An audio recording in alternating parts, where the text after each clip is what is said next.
प्यारे बच्चों, कैसे हैं आप सब। आज मैं इस वीडियो पर बात करने वाला हूं आप सबसे बिहार बोर्ड एनसीईआरटी में क्लास 10 का पहला चैप्टर प्रश्नावली 1.1 का पहला प्रश्न के बारे में। तो आइए हम लोग देखते हैं कि पहला क्वेश्चन क्या है हमारा प्रश्नावली 1.1 का, और उसको हल करते हैं, साथ में समझने का भी प्रयास करते हैं। तो आइए देखते हैं कि पहला प्रश्न क्या है। निम्नलिखित संख्याओं का एचसीएफ ज्ञात करने के लिए यूक्लिड विभाजन एल्गोरिथम प्रमेय का प्रयोग कीजिए। आपको कुछ क्वेश्चन दिया हुआ है यहाँ पर, उस क्वेश्चन का एचसीएफ निकालना है। कंडीशन क्या दिया है, यूक्लिड विभाजन एल्गोरिथम प्रमेय का प्रयोग करके ही आपको एचसीएफ निकालना है। तो आइए हम लोग देखते हैं यूक्लिड विभाजन एल्गोरिथम प्रमेय का प्रयोग करके कैसे एचसीएफ निकाला जाता है। अगर यहाँ पे आप लोग को समझ में ना आए तो मेरा पिछला वीडियो देख लीजिएगा, उसमें मैंने आप सबको बताया कि यूक्लिड विभाजन एल्गोरिथम प्रमेय क्या है, और उस पर हम लोग उस प्रमेय का प्रयोग करके एक प्रश्न भी हल किए थे। उसको देख लीजिएगा तो अच्छे से समझ में आ जाएगा। मैं डिस्क्रिप्शन में उस वीडियो का लिंक भी दे दूंगा। तो देखते हैं हम लोग पहला प्रश्न का फर्स्ट क्वेश्चन के बारे में कि इसमें 135 और 225 का एचसीएफ यूक्लिड विभाजन एल्गोरिथम प्रमेय का प्रयोग करके कैसे निकालते हैं। तो पहले 135 यूक्लिड विभाजन एल्गोरिथम प्रमेय का प्रयोग करने के लिए हमें चार चीजों की आवश्यकता होती है। चार चीजें क्या क्या, भाज्य, भाजक, भागफल और शेषफल।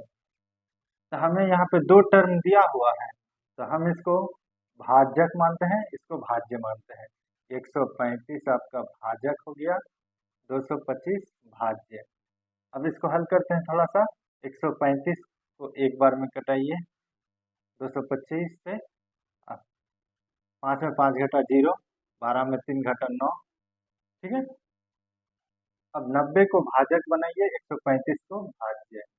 कितना बार में कटेगा, एक बार में। 90, 5, 4, ठीक है।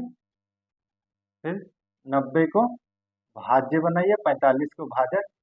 अब कितना बार में कटेगा, दो बार में। 45 दुगुनी 90। शेषफल कितना आया, 0।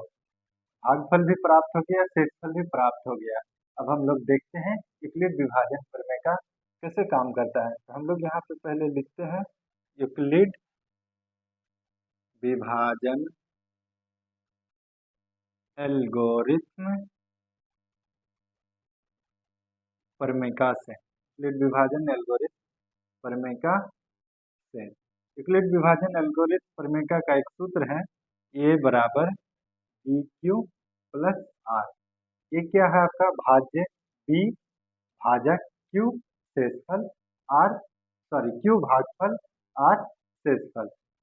अब देखते हैं कि भाज्य क्या है, 225, भाजक कितना है 135, भागफल कितना है 1, शेषफल कितना है पहला भाग में 90।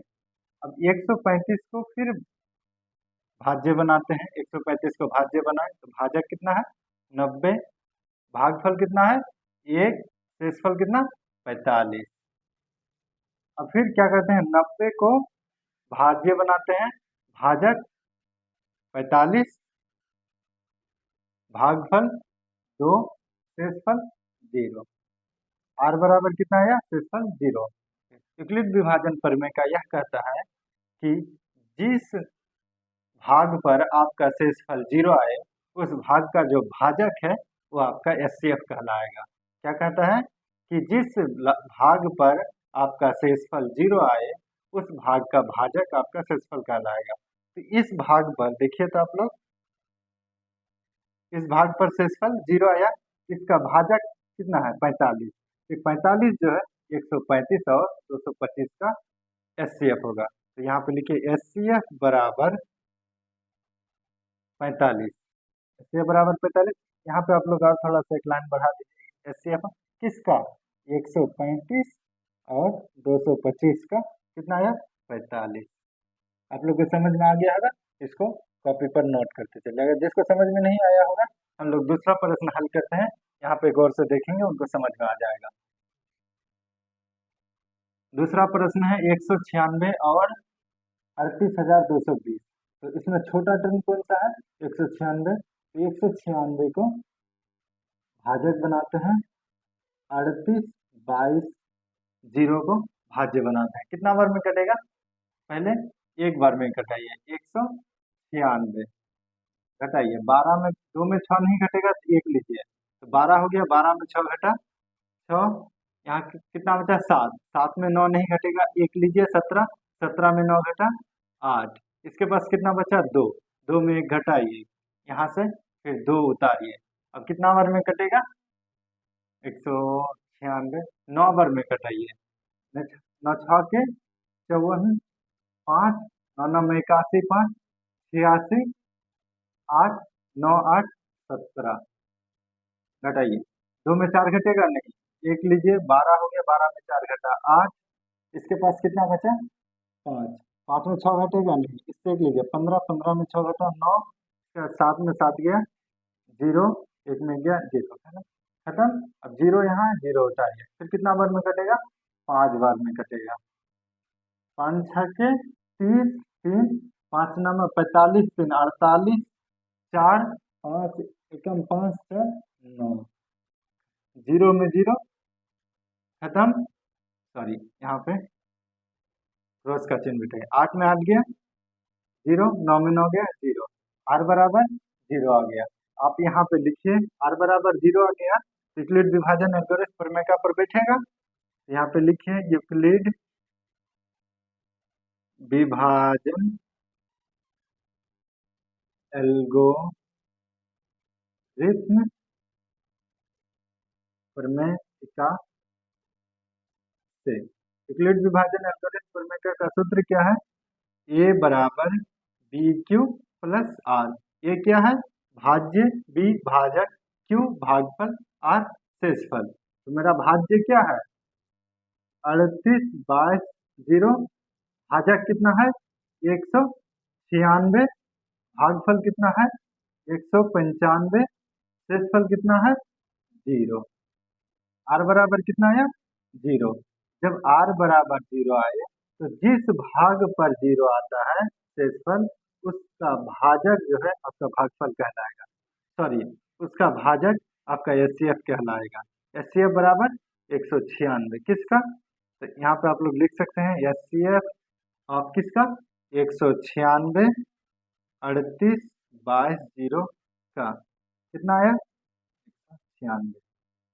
एचसीएफ कितना हो 196 अब हम लोग देखते हैं तीसरा प्रश्न क्या है 867 और 255 इसमें बड़ा टर्म कौन सा है 867 को बीच में करते हैं भाज्य बनाते हैं 255 को भाजक बनाते हैं कितना बार में कटेगा 3 बार में कटाते हैं हम लोग 5 तिया 15 1 5 तिया 15 1 16 1 3 दूनी 6 1 7 घटाइए 7 में 5 घटा 2 6 में 6 गया 0 8 में 7 गया 1 अब 102 को भाजक बनाते हैं 255 को भाज्य बनाते हैं कितना बार में कटेगा फिर 2 बार में कटाते हैं हम लोग 2 1 2 दुगुने 4 2 0 0 2 एकम 2 फिर घटाइए 5 में 4 घटाइए 5 में 5 0 गया 5 2 में 2 गया 0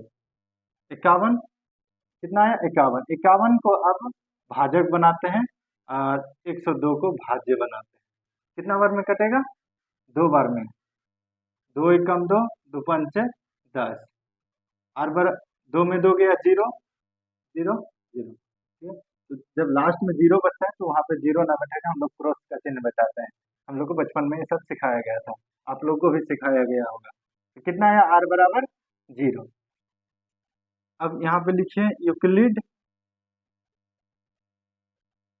विभाजन एल्गोरिथम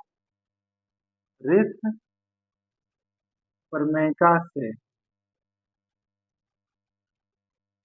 यूक्लिड विभाजन एल्गोरिथम प्रमेयिका से इसका सूत्र क्या होता है a बराबर बी क्यू प्लस आर ये क्या है भाज्य b भाजक q भागफल r शेषफल हम लोग बैठाते हैं भाज्य कितना है 867 भाजक कितना है 255 भागफल कितना है 3 शेषफल कितना है 102 पहला भाग में अब दूसरा भाग में देखते हैं दूसरा भाग में भाज्य 255 भाजक 2 भागफल 2 शेषफल 51। अब क्या करते हैं, तीसरा भाग में देखते हैं कि भाज्य कितना है 102, भाजक कितना हुआ 51, भागफल 2, शेषफल 0। जब r बराबर 0 आता है तो जिस भाग पर आपका r बराबर 0 आया उस भाग का भाजक आपका एचसीएफ कहलाएगा। कहने का मतलब है कितना एचसीएफ हुआ 51। तो सो एचसीएफ बराबर 51। यहाँ पे एक लाइन और आगे बढ़ के लिख सकते हैं कि एचसीएफ ऑफ किसका 867 255 का कितना 51। आप लोग को समझ में आ गया होगा, ठीक है। आप लोग इसको नोट कर लीजिए। अगर किसी को समझ में नहीं आया होगा तो आप लोग कमेंट बॉक्स में कमेंट करेंगे, हम अगला वीडियो में आप लोग को समझाने का प्रयास करेंगे। तो मिलते हैं अगले वीडियो में।